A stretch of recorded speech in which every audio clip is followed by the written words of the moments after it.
Jeeva today பார்வையாளர்களுக்கு வணக்கம். இன்றைய நேர்காணலில் தமிழ் ஆகம அறிஞர் ஐயா கிருபானந்த வாரியாரினுடைய மருமகன் சத்தியவேல் முருகனார் அவர்களுடன் தான் ஆகமம், வேதம், கடவுள், தமிழர் மெய்யியல் குறித்த ஒரு உரையாடலை நிகழ்த்த இருக்கிறோம். ஐயா வணக்கம். வணக்கம். வணக்கம். இல்லை, இப்போ இந்த இடத்துல ஒரு விஷயத்தை நீங்கள் தெளிவுபடுத்தணும். ஆகமங்கள்னு இப்போ இருக்க இந்த கட்டுப்பாடுகள்ங்கிறது, இந்த ஆகமங்கள்ங்கிறது தமிழர்களுக்கு சொந்தமானதா, ஆரியர்கள் எழுதுதா? இப்போ பாஞ்சராத்தெல்லாம் தமிழுக்கு சொந்தமானதுங்க. சரி. தமிழ் அதனுடைய செல்வாக்கெல்லாம் சைவாகமத்தினுடைய கொஞ்சம் வேற திருமாலுக்குன்னு போட்ட மாதிரி அது மாற்றி போட்டுது, அவ்வளோதான். ஆனால் தமிழ் மரபோ அதில் நிறைய இருக்கும். தமிழ் மரபுலாம் இன்னும் சொல்ல போனால் இவனுக்கு தூப தீபம்லாம் பண்ணுறதே வைகானத்தில் ஏது, அதெல்லாம் இவங்க தான் பண்ணி ஆகணும். அப்போ முழுக்க முழுக்க அந்த தமிழ் மரபு தான் அது. நீங்கள் என்ன பண்ண, ஒரு காலத்தில் நடுகளில் வச்சு அந்த வீரனுக்கு இதை தூப தீபம்லாம் பண்ணாங்களா, அதுதான் கோயில் வழிபாடாக மாறிச்சு, அவ்வளோதான். அது தமிழருடைய மரபு, அது அப்படி தொடர்ந்து வந்துட்டு இருக்கு. ஆகமங்கள் தமிழர்களுக்கானது தான் முழுக்க முழுக்க. சரி, அந்த ஆகமத்தை சொல்லி தானே இன்னைக்கு பிற்படுத்தப்பட்டவர்களையும் பட்டியல் சமூகத்தையும் வெளியே நில்லுங்கிறாங்க. ஐயோ, அது தப்பா சொல்றாங்கன்னு தான் நான் சொல்லிட்டு இருக்கேன். ஏன் இவ்வளவு நாளா நான் 46 வருஷம் இதுல இது பண்ண என்னன்னா, முழுக்க முழுக்க ஆகமத்தை மூல ஆகமங்கள் அப்படிலாம் இல்லவே இல்லை. இல்ல, அப்ப நம்ம சட்டத்துல வாதிடும் போது எப்பா இந்த ஆகமத்தின்படி நீங்க தான்ப்பா வெளியே நிக்கணும், தமிழர்கள் தான் உள்ள போகணும்னு சொல்லலாமே. இருக்குங்க அப்படியே ஆகமத்துல, நீங்க மறுபடியும் சொல்லலாமே. ஏன் போய் சொல்லல?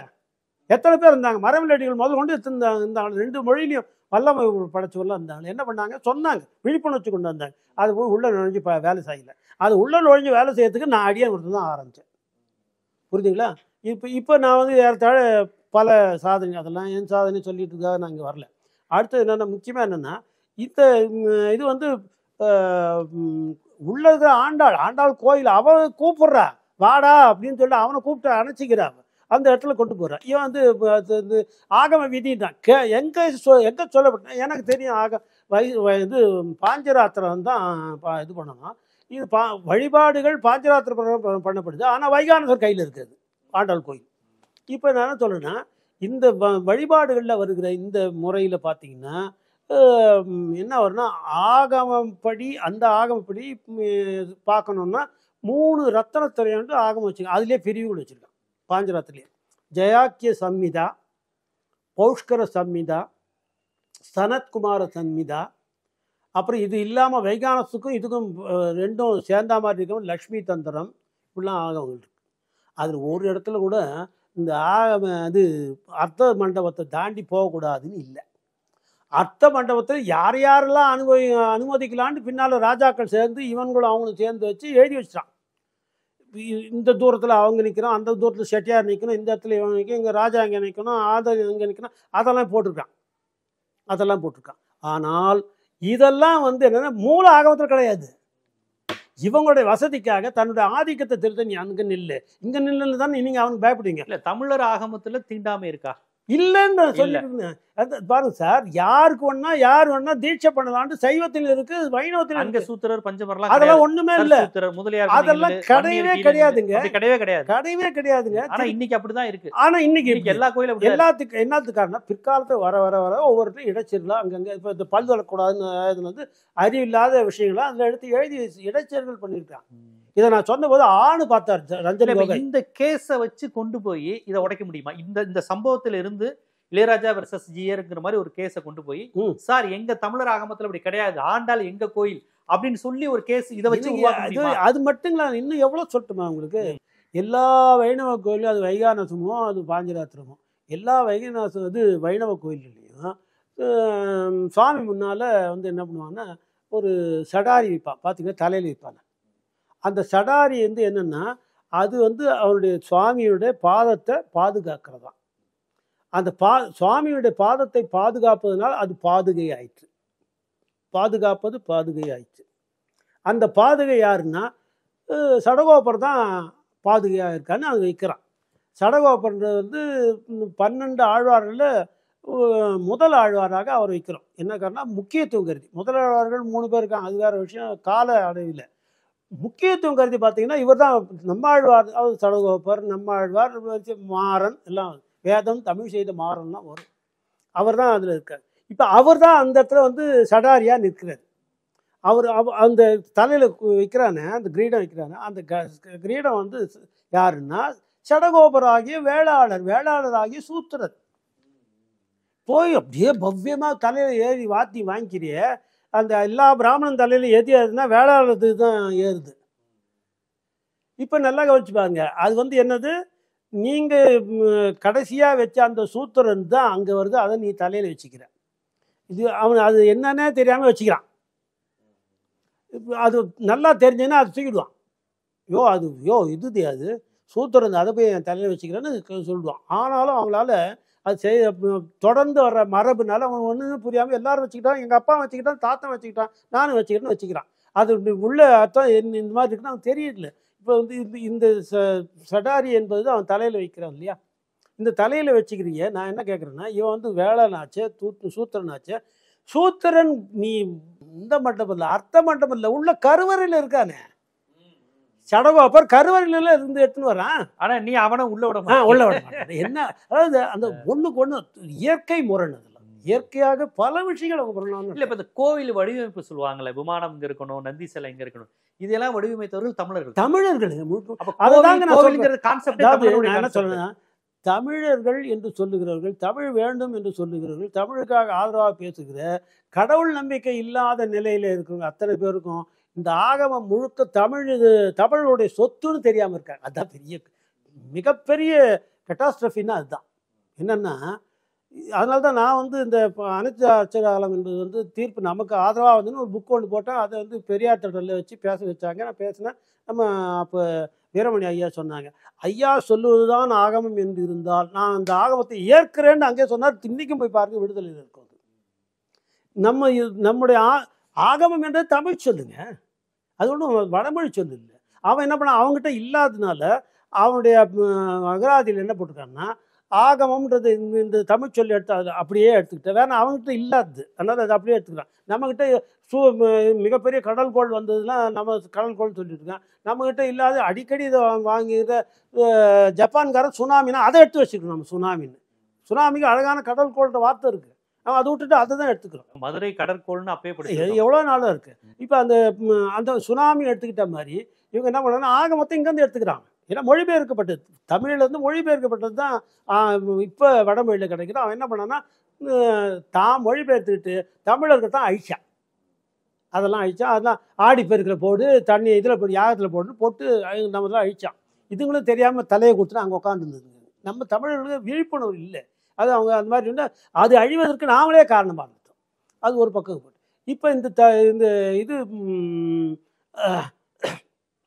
ஆகமம் என்பதுக்கு அவன் என்ன எழுதுறான், இதில் இங்கேருந்து எடுத்தான். அவன் ஓரளவு அவனுடைய நேர்மையை பாராட்டலாம், அந்த அகராதி இதனுடைய நேர்மையை பாராட்டலாம். வந்ததுன்னு எழுதியிருக்கான். ஆகமம் இந்த சொல்ல எடுத்து அதை போட்டு அது என்ன பொருட்டு அமரகோஷம் என்கிற நிகழ்ந்து வந்தது அப்படின்னா என்ன அர்த்தம், அவங்கிட்ட இல்லாதது அவனுக்கு வந்ததுன்னு அர்த்தம். ஆரியர்களிடம் வந்தது, ஆரியர்கள் அவங்க வெளியிலிருந்து அவனுக்கு வந்தது. வெளியில் எங்கிருந்து வந்தா தமிழ்லேருந்து வந்தது. முழுக்க முழுக்க நம்முடையது. அது நமக்கு அது என்னன்னு, ஏன்னா நீ என்ன ஏதாவது ஒரு இலக்கண நூலில் போய் இந்த நிலத்துக்கு இந்த கடவுள், அந்த நிலத்துக்கு அந்த கடவுள் இந்த இலக்கண நூலில் சொல்லுவானா? ஆனால் சொன்னாங்களே தொல்காப்பியத்தில் இருக்க கிராமர்ல போய் கிராமர்ல சொல்ல காடுரை மேய நம்முடைய திருமாலிதும், சேயோன் மேய மைவரை உலகமும், வருணன் மேய இது இந்திரன் மேய தீம்புனல் உலகமும் எல்லாம் வரிசையாக சொன்னாங்க. இதெல்லாம் தெய்வம் கொள்கை. அதாவது என்ன பண்ணனா, கடவுள் வாழ்த்துன்னே ஒரு இலக்கணம் இருக்குது. கடவுள் வாழ்த்து எப்படி ஆகுதுன்னு ஒரு இலக்கணம் தொல்காப்பியம் எழுதியிருக்காரு. தொல்காப்பியத்தை பேசுகிற அத்தனை, அதாவது டிகேவோ டிஎம்கேவோ பெரிய முனைவர் பட்டம் வாங்கியிருப்பான். ஆனால் தொல்காப்பியர் கடவுளை வணங்கு வழிபாடு, கடவுள் நிற்புறம் காப்ப, ஒரு இந்த மாதிரி கடவுள் என்ற சொல் தொல்காப்பியத்தில் ஏறத்தாழ 37 இடங்கள்ல வருது. 37 இடங்கள்ல வருது. என்னுடைய பாரியர்களுடைய தொன்மையில் கடவுள், சிலை வணக்கம், கோவில் எதுவும் கிடையவே கிடையாது. அவனுக்கு யோகம்னா என்னன்னா தெரியல. அப்ப தமிழர் மையல், தமிழர் ஆன்மீகம்னா அடிப்படையில இப்ப நீங்க ஆரியர்களிடமிருந்து அதை கருவறைய தமிழர்கள் கைப்பற்றணும். அதானே நம்ம கிட்ட இருந்து அவன் கைப்பற்றிட்டான். அதைத்தான் சொல்றேன். அதை முதல்ல சொல்லுங்க, நம்ம கிட்ட இருந்து அதை கைப்பற்றிட்டான். திருப்பி நீங்க கொண்டு வந்து நம்ம மறுபடியும் அவங்க கிட்ட இருந்து எடுக்கணும். நீங்க அதுக்கான வேலையை இங்க யாரும் செய்ய மாட்டாங்க. ரிசரக்ஷன் சொல்லணும். இப்ப இந்த தீட்டுங்கிற கான்செப்ட்லாம் அவங்களுடைய இடைச்சர்கள். எது அப்படியே சொல்லாதீங்க சார். இந்த தீட்டுன்ற கான்செப்ட் அத்தனை பேர் தமிழ்லயே வச்சுட்டு இருக்கான். ஆனால் அந்த தீட்டுக்கு என்ன மாதிரிலாம் என்ன விதவிதமான தேவையில்லாத விளக்கங்களை சொல்லி வெளியே வைக்கிறது, ரூமில் உட்கார வைக்கிறது, மொட்டை அப்படி அடிக்கிறது, கிடையாது. அதெல்லாம் கிடையாது. அப்ப தீட்டுன்னா என்னது? தீட்டுன்னா இயல்புங்க. இயற்கையாக ஒரு பெண்ணுக்கு வந்து அந்த மாதவிடாயில் வரும்போது அது இது வந்து டிஸ்சார்ஜ் என்னன்னா ரத்தம் உதிரம் போகுது. அந்த உதிரம் போகும்போது அப்போ உடனே உங்களுக்கு அவங்க அதுலேருந்து இது மாதிரி எமனேட் இல்ல, ஆகும். தீட்டு இருக்கு, தீண்டாமை இல்லைங்கிறீங்க. தீட்டு இருக்கு, தீண்டாமை இல்லை. தீட்டு இயற்கைங்க. நீங்கள் என்ன அவ்வளோ தூரம் ஜப்பானில் வந்து வாட்ச் ரெடி பண்ணிட்டு இருந்தாங்க, எல்லாம் லேடிஸ் வச்சு பண்ணிட்டு இருக்காங்க. ஒரு தடவை பண்ணால் சில வாட்சுகள் வந்து என்னன்னா சரியாக வேலை செய்யலை, எல்லாம் ஒரே மாதிரி தான் தேடுறான். எப்படிடா இது இந்த மாதிரி ஆகுதுன்னு கருத்துக்கள் பார்த்தா யாரெல்லாம் மாதவிலக்கு அடைஞ்சு உட்கார்ந்து அந்த பெண்கள் பண்ணாங்களோ அந்த வாட்சிலேருந்து இது வரல, சரியான இது சயின்டிஃபிக்கா சயின்ஸ். அவங்க எடுத்து பார்த்துட்டு இந்த சயின்ஸே என்னங்க உங்களுக்கு என்ன ஒரு இது தானுங்க உங்களுக்கு என்ன இதுக்கும் இல்லை இருங்க சொல்கிறேன் கேளுங்க. இதே இந்த மாதிரி இருக்கிறதே science is actually what is called red herring பேர். அது பேர் இன்னும் ரெட் ஹெரிங். சயின்டிஸ்ட் சொல்கிறது என்னென்னா இது வந்து என்னன்னா ஒரு வேற என்னோ காட்டுது, ஆனால் இதை வச்சு இதே முழு அறிவுடையது, சயின்ஸ் முழு அறிவுடையது சொல்லாதீங்கன்ட்டு சயின்டிஸ்ட் சொல்கிறான், ஐன்ஸ்டீன் சொல்கிறான். ரெட் ஹெரிங் அதாவது ஒரு மீனுக்கு அந்த இது வந்து பிடிக்கணும்னு அப்படின்னா தூண்டில் ஏதோ ஒன்று வைக்கிறோம், அது டைவெர்ட் ஆகிடுது, அந்த புழு போய் பிடிச்சிக்குது, புழு தான் உணவு நினச்சிட்டு அது மாட்டிக்குது. அதுபோல் சயின்ஸு பல விஷயங்களை ஒரு புழு அந்த மீனுக்கு இருந்தது போல் இது it is a red herring அப்படி இதே வார்த்தையை யூஸ் பண்ணி சொல்கிறாங்க. இன்னொரு விதமாக சொல்லுது H2+O நீர்னு வருதுன்னு சொல்லு. H2 and O joins together to produce வாட்டர்னு சொல்லித்தரான். அடுத்தது அவன் கேட்குறான் ஒய் நாட் சம்திங் எல்ஸ் கேட்டான். இதுக்கு சயின்ஸில் ஆன்சரே கிடையாது. புரியல. H2ன்னா இது வந்து அது வாட்டரை தான் வரணும்னு நீ சொல்கிற, ஏன் வேற வரல? சயின்ஸ் என்ன சொல்ல வந்ததை நான் ரெக்கார்ட் பண்ணுவேன் அவ்வளோதான், இதுக்கு மேலே என்ன கேட்காதுன்றான். பிக் பேங் தியரின்னு சொல்கிறான் சயின்ஸில். முதல்ல இது உருவான போது இந்த பூமி உருவான போது பெரிய சத்தம் கேட்டது, அதனால தான் அது பிக் பேங் தியரின்னு எழுதுனா. பெரிய சத்தம் கேட்டது எவன் ரெக்கார்ட் பண்ணாப்பா? யார் ரெக்கார்ட் பண்ணா? நீ சொல்கிறதே என்ன பண்ணால் கிரிட்டேஷியஸ் பீரியடுக்கு அப்புறம் தான் மனிதனே உருவாகிறான்னு எழுதுனேன். அப்போ யார் பண்ணா? அப்போ இதெல்லாம் வந்து சயின்டிஃபிக் ஃபிக்ஷன், ஃபிக்டேஷியஸ் தான். அதுவும் அது சயின்ஸ்லேயும் நிறைய விஷயங்கள் இல்லை, ஊகங்கள் தான். ஆனால் அந்த சம்பவங்களை இன்றைய காலத்தோட பொருத்தி அவங்க சரி பார்க்குறாங்கல்ல. சரி பார்க்க முடியலையே, சரி பார்த்தாலும் வரல. இப்போ சொல்லுங்கள், இப்போ நான் உங்களுக்கு சொல்கிறேன், அதான் அவனே கேட்குறான். H2+O இப்போ டைனோசர் வாழ்ந்த காலத்தில் மனிதர்கள் இல்லை. நான் சொல்ல டைனோசர் முட்டையை வச்சு இப்படி தான் இருந்தது. நான் என்ன கேட்குறேன், டைனோசர் பண்ணுற முட்டை எப்படி தான் இருந்ததுன்னு வச்சுக்கோங்க. இது டைனோசர் முட்டை என்பதை நீங்கள் எப்படி கண்டுபிடிச்சிங்க? ஒரு டைனோசர் வந்து சொல்லிச்சா? இல்லை, அது எலும்புக்கூடுகள் எலும்புக்கூடுகள் வந்து அதுல இருந்து இதுங்க கொஞ்சம் பொறுமையா இருந்துச்சு. இந்த டைனோசர் தான் இந்த முட்டை வந்தது அப்படின்றதுக்கான தொடர்பு ஒன்று காட்டணுமா? நீங்க அந்த தொடர்பு உங்களுக்கு காட்டலன்னா உங்களுக்கு தெரியலன்னு அர்த்தம்.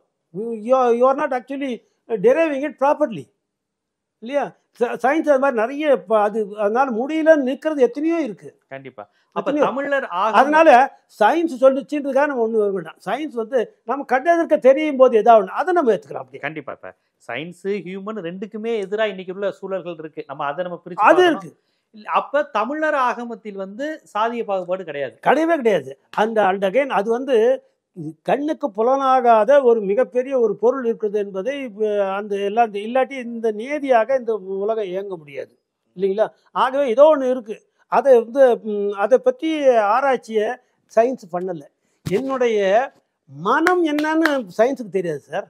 கண்டிப்பா. இல்லை, அது ஒரு பெரிய மனம்னே என்னன்னு தெரியாது. ஏன்னா கேட்டால் டாக்டரே நம்ம இன்னைக்கு போய் உட்காந்து பண்ணேன், எனக்கு மனசே சரியில்லை. யோ உனக்கு மனசு சரியில்லைன்ட்டு அட்டாப்சி பண்ணுறல, அங்கே எங்கேயாவது மனசு இருந்தால் பார்த்து சொன்னாங்க. இல்லை, தெரியல. அது மாதிரி உங்களுடைய ஒரு பொருள் இருக்கிறது, ஆனால் அதை பற்றி விவரம் உங்களுக்கு கண்டுபிடிக்க முடியாது அப்படின்னு சயின்ஸ் விழிக்கிற இடம் பல. அப்ப இந்த ஆகமத்தை ஆரியர்களிடமிருந்து கைப்பற்றணும், கோவில் கருவறையை அவர்களிடமிருந்து கைப்பற்றணும். இது எல்லாமே தமிழ் சமூகத்தினுடைய மிகப்பெரிய சொத்து. தமிழர் ஆன்மீகத்தின் முக்கிய பணி. தமிழ் ஆன்மீகத்தின் மிக முக்கிய சொத்துக்கள் இதெல்லாம் நம்முடைய கூட்டம். அவர்கள் உடனே சொல்லிடுறாங்க, இப்படி பேசினா நீங்க கிறிஸ்டின், நீங்க தீகாக்காரர், இப்படிங்கிற முத்திரையை எளிமையா. இப்ப இன்னொன்னு கூட சொல்லுங்க, இன்னொன்னு சொல்றேன். ராமானுஜர் அவரை வந்து ரொம்பவும் துரத்தி அடிச்சான் டெல்லி பாதுஷா. அவன் பொண்ணுகிட்ட இவருடைய ராமர் சிலை மாட்டிச்சு. இப்போ அதை எடுத்துகிட்டு வர்றதுக்காக எப்படியோ ஏமாற்றி வந்துட்டார். டெல்லியிலேருந்து ஓடி வந்தவர் எங்கே வர்றாருன்னா மேல்கோட்டைன்னு இந்த மைசூர் பக்கத்தில் ஒரு ஊர் இருக்குது. அந்த மேல்கோட்டையில் வந்து இது பண்ணும்போது அவங்க துரத்தி வந்த பாதுஷாவுடைய வீரர்கள்லாம் இவர் கண்டுபிடிக்க முடியலன்னு திரும்பி போயிடலாம். இப்போ இவங்ககிட்ட இருந்து தப்பிக்கணுன்றதுக்காக அங்கிருந்த வேடூர், காட்டில் இருந்த வேடூர்கள் வந்து அவரை காப்பாற்றுறாங்க. அவருடன் என்ன பண்ணால் அவங்க நாங்கள் இங்கே தான் இவரை கும்பிட்றோம் அப்படின்னு சொன்ன பிறகு அந்த கோயிலை வந்து நாராயணர் அது கொண்டு வந்தார். அதெல்லாம் பிரதிஷ்டை பண்ணி அங்கேயே ஒரு கோயிலை புதுசாக அவங்களோட உருவாக்கி அந்த இடத்துல என்ன பண்ண, இதெல்லாம் என்னையும் காப்பாற்றினீங்க, சாமியையும் காப்பாற்றினீங்க, எல்லாத்துக்கும் நீங்கள் தான் உரிமைன்னு சொல்லி மேல்கோட்டைக்குள்ளே இருந்து எல்லா வேடுவர்களையும் உள்ளே விட்டார். பரிசாரர்கள் வந்து வழிபாடு அத்தனை செய்ய வச்சார். இப்போ அவன்லாம் உள்ள போகிறான். அப்புறம் என்ன நீ அந்த அர்த்த மண்டபம், அர்த்தம் இல்லாத மண்டபம்லாம் சொல்லிட்டு இருக்க, உள்ளே விட்டாரா? நீ இல்லைன்னு சொன்னால் இதை எடுத்துடு, இதெல்லாம் தூக்கிடு ஆச்சுங்களா? அப்போ எதில் நீங்கள் ஒத்து வந்திருக்கீங்க? எனக்கு தெரிஞ்சு பார்த்தீங்கன்னா ராமானுஜர் இருக்கிற ஸ்ரீபெரும்புதூரில் இருக்கிற ஒரு மடம் இருக்கு பாருங்க, ஸ்ரீபெரும்புதூர் ஜீயர் மடம் இருக்கும். அங்கே இருக்கிற ஜீயர் அத்தனை பேரும் மிக நேர்த்தியாக ராமானுஜருடைய கொள்கையை பின்பற்றுகிறார்கள். அவள் எந்த காலத்திலே, எந்த ஊர் சொல்றீங்க நீங்க? ஸ்ரீபெரும்புதூர். நம்ம ஸ்ரீபெரும்புதூர்ல இருக்கக்கூடிய தென்கலை ஐயங்கார்களை சொல்றீங்களா? அவள் வேற என்ன, அங்க வடகலையே இருக்க மாட்டாங்க, தென்கலை தான். இந்த என்ன 1-2 இருக்குமே தவிர அவள் இருக்கு. அந்த அந்த இதில் அதுக்குன்னு தனி மடம் இருக்கு இல்லையா, அது ஸ்ரீபெரும்புதூர் ஜீயர் மடம். அந்த ஜீயர் மடத்தில் இந்த எனக்கு தெரிந்த ஒரு ஜீயர், இதுக்கு இப்போ அவர் இஸ் நோ மோர், அவருக்கு முன்னால் இருந்த ஜீயர். நான் திருவள்ளுவர் மேடைகள்லாம் பார்த்தா அவரும் கலந்துப்பார். திருவள்ளுவர் மேலே ரொம்ப ஆர்வம் உண்டு. அவர் வந்து பேசிகிட்டு இருப்பார். அப்போ அது மூலமாக எனக்கு அவருக்கும் பழக்கம் வந்தது. அவர் இப்போ இந்த தமிழுக்கு ரொம்ப ஆதரவாக பேசிகிட்டு இருப்பார் ஸ்ரீபெரும்புதூர். அவர் வந்து என்ன பண்ணா சொல்லுங்களுங்க, நான் இறந்தேனானால் என்னை புதைப்பதுன்னு, என்னை புதைப்பதற்கு ஒரு சடங்குகள்லாம் யார் செய்யணும், ஒரு தலித்து தான் செய்யணுன்ட்டு உயில் எழுதி வச்சுட்டு. யாரு இப்போ இதுக்கு முன்னால் இப்போ இருக்கிற பட்டத்தில் இல்லாமல் முன் பட்டத்தில் இருக்கிற ஜீயர், ஸ்ரீபெரும்புதூர் ஜீயர் எழுதிட்டு போனார். அந்த காப்பிலாம் எனக்கு அனுப்பிச்சிருந்தார். இந்த மாதிரி இருக்குங்க, நான் இப்போ அவங்கள தான் வச்சு பண்ணணும்னு. அதே மாதிரி தான் நடந்தது. அந்த இவங்களை வச்சு அதுக்கு அடுத்தது வந்ததுன்னா அவங்க அந்த இதில் போகிறாங்க. அப்போ தலித்தை கழுவி கொண்டது ஸ்ரீபெரும்புதூர் மடம், அதே வைணவ மடத்தில். இது வந்து இன்னொரு விஷயங்கள் புதைக்கிறதெல்லாம் தமிழர்களுடைய நெறி. ஒரு பணத்தை புதைப்பது தென்கலையில் தமிழர்கள் பொதுவாக, தென்கலை தமிழனா இருக்கான், ஆனாலும் அவனுடைய மரபுப்படி புதைக்கிறது தான் தமிழருடைய மரபு. புதைப்பது இல்ல, எரிப்பதுக்கு காரணம் என்னன்னா, இவன் அங்கேருந்து வந்தானே ஆரியன் வரும்போது அவனுக்கு எந்த வீடு கிடையாது, வாசலும் கிடையாது, பொம்பளைங்கெல்லாம் அழைச்சிட்டு வரான். அது அங்கங்கே செத்து போகுது. அது எங்கே போய் அவன் இது பண்ணுவான், எந்த இடத்துல வச்சு இது பண்ணுவான், என்ன அங்கேயே போச்சுட்டு எரிச்சிட்டு வந்துடுவான். ஸோ அந்த எரிக்கிற பழக்கம் அவங்களுக்கு ஆரியர் கொடுது. எரிக்காதேன்னு சொல்லுது திருமந்திரம். புதைக்கணும், நீ மறுபடியும் அது எரிக்காதே என்று சொல்லுவது திருமந்திரத்திலே வர பாயிண்ட்ல. அதுக்குள்ளே நான் போகல. தமிழை மரபுன்றது தெரிஞ்சுன்னா போதும். ராமானுஜரை பள்ளிப்படுத்தினார்கள். அது பேர் பள்ளிப்படுத்தல். புதைக்கிறது வந்து பள்ளிப்படுத்தல். ராமானுஜர் எங்கே பண்ணாங்க? அந்த கோயிலே பண்ணாங்க. ஸ்ரீரங்கம் கோயில் இன்னைக்கு பார்த்தீங்கன்னா அது என்ன சுடுகாடா? அது இப்போ எல்லாம் சொல்கிறாங்க, என்ன சுடுகாடா சார், மெரினா கடற்கரை எல்லாரும் அங்கே போய் வைக்கிறீங்கன்னு கேட்குறான் இல்லைங்களா? அவருக்கு எதிரானவர்கள்லாம் கோயிலுக்குள்ளே வச்சாங்க. ஸ்ரீரங்கம் கோயிலுக்குள்ளே அவர் ராமானுஜர் உடலை வந்து பள்ளிப்படுத்தினார்கள் அதுலேயே எழுதுறாங்க. அப்போ தமிழர் மரபில் தான் வந்திருக்காங்க, இதில் மாறி வரல. ஆனால் நீங்கள் பண்ணுறதெல்லாம் அதுக்கு இப்போ பிற்காலத்தில் எங்கே வந்து பல செல்வாக்குகள்னாலும் மாறி போய் எங்களுக்கு எதிராக பேசிக்கிட்டு இருக்கீங்க, தமிழருக்கு எதிராக பேசிட்டு இருக்கீங்க. இது வந்து முதல் இதில் சொல்லி சொல்லி சொல்லி அதை விளக்க வேண்டியது தமிழோட கடன். இது என்னென்ன தமிழருக்கு ரொம்ப நாளாச்சு, கோயிலுக்கு போய் அவனுக்கு ரொம்ப நாள் ஆச்சு, அதனால் அவங்க இதெல்லாம் தெரியவே இல்லை. இதெல்லாம் இப்படிலாம் இருக்குது அதில் என்பதை தெரியாமல் இருக்கிறதுனால அவங்ககிட்ட கொடுத்துட்டு உட்காந்துருக்கணும்.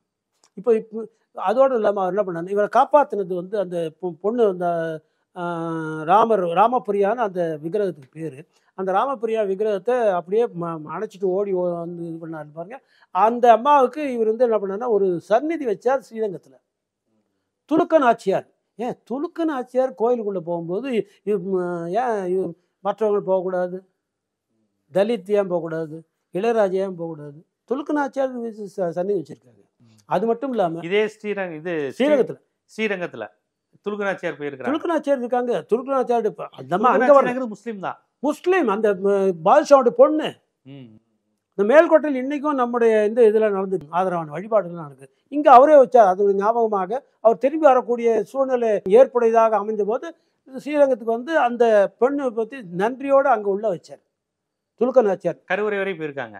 கருவறை, அந்த கருவறை வரைக்கும் அவங்க போனாங்க. இவர் வச்சிருக்கார் சன்னதி. ஒரு கோயிலுக்குள்ளே எப்படிங்க துலுக்க நாச்சியார் உள்ள வைப்பீங்க?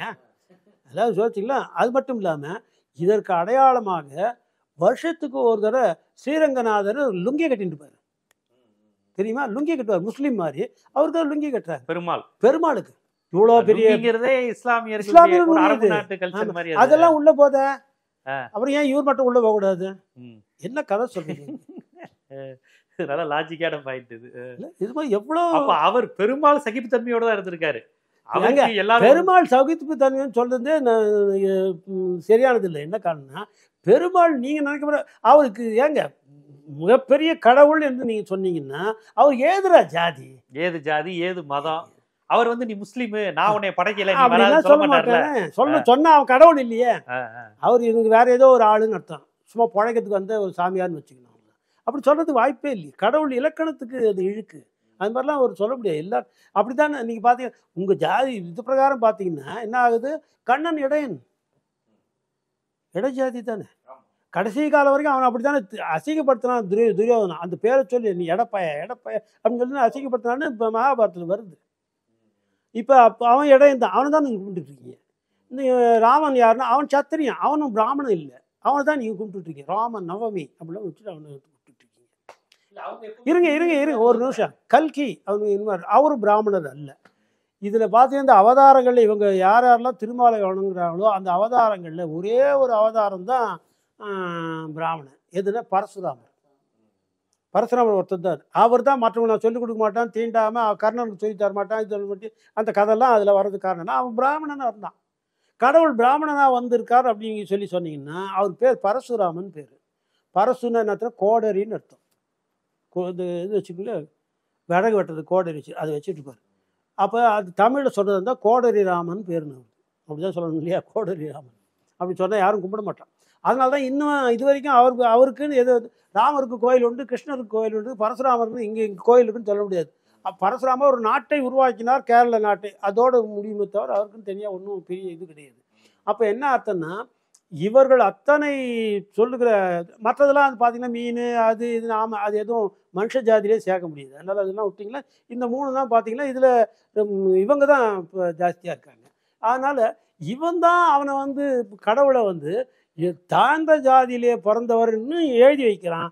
அதே சமயத்தில் அவனை கும்பிடும் போதே இவன் என்ன பண்ணுறான்னா தாழ்ந்த ஜாதியெல்லாம் உள்ளே வரக்கூடாது. என்ன முரண்குது இவன் சொல்ற? நானா ஜீவாவா எழுதி நீங்கள் மகாபாரத்தை நீ ராமாயணத்தை அவன் என்ன ஒரு வேடன் எழுதினான்றாங்க, வால்மீகி எழுதினான். இப்படி அவன்லாம் அதே மகாபாரதத்தில் தான் பகவத்கீதை இடைச்செருகள் வந்திருக்கு. அதில் வந்து 4 வர்ணம் இருக்கிறது, நான் தான் படைத்தேன், நான் நினைச்சாலும் அதை மாற்ற முடியாதுன்னு வேற போட்டு வச்சிருக்கேன்.